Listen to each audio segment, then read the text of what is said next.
Katie hadn't set foot on Harvard's campus since her older brother's suicide. It was the place where Eric had eaten his last meal, dreamed his last dream, taken his last breath. The sight of the red brick dormitories, a picture postcard of collegiate perfection to so many, made her heart pound. For her, it wasn't a college. It was a haunted house. And today, she was moving in. Katie couldn't let her doubts show as they drove into Harvard Yard. The sun-dappled quadrangle and its ancient elms were festooned with red balloons, and a big crimson banner reading, "Welcome Harvard 2022. She reminded herself that she'd wanted this, insisted on it, sworn that she could handle it, bet everything on it. Yet her knee bounced in the back seat as her father parked right outside her freshman dormitory, Weld Hall. She spied his face in the rearview mirror, his eyes weary, his jowls gray and unshaven. His sister, Katie's Aunt Laura, sat in the front passenger seat. Katie's mother remained home in Pennsylvania, too angry at her daughter to come today. Maybe that was for the best. Seeing her mother's face would have made Katie lose her nerve. "Look at this parking spot. I told you I was good for something," Aunt Laura said with a wink. A car accident in her 20s had left her paraplegic, and she used a wheelchair, hence the parking privileges, although Katie never thought of her as handicapped. Laura possessed an irrepressibly positive outlook, a trait to be tested today. She had come ostensibly to lend the use of her giant van, but Katie knew it was to fill in for her mother, and she was grateful. Her father yanked up the emergency brake and took a heavy breath. "Ready?" Katie got out and helped Laura into her wheelchair as her father went around to the back of the van, their solemn mood at odds with everyone around them. On the front steps of her new dorm, she noticed a boy posing for a photograph with 6 smiling relatives. A blonde girl standing in the bed of a pickup laughed as she pushed a boxed futon toward her father, who waited on the ground, wearing a Harvard t-shirt with his cowboy boots and Stetson. A tall boy in a Lakers jersey wiped his mother's happy tears from her cheeks.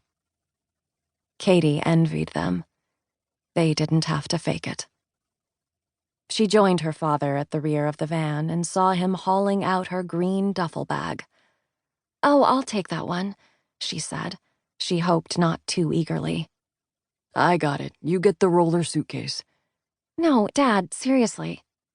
Katie grabbed hold of the nylon straps and he looked at her, puzzled.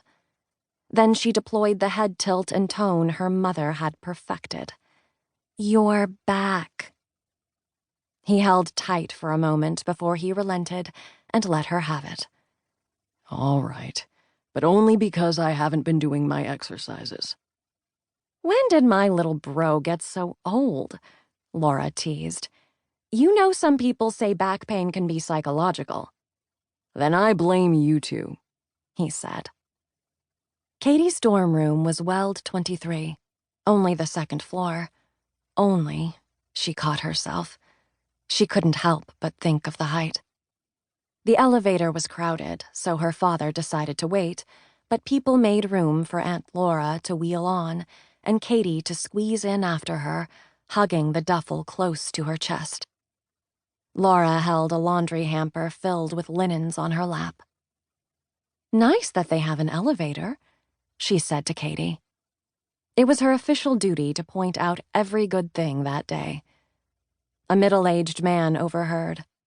"You know what was in this space before it was an elevator? JFK's freshman dorm room. He went from Weld to the White House." He slapped the back of his reed-thin son. "Might have the next president right here. Right, Max?" His son's face reddened, and Katie's heart went out to him. The elevator doors pinged open.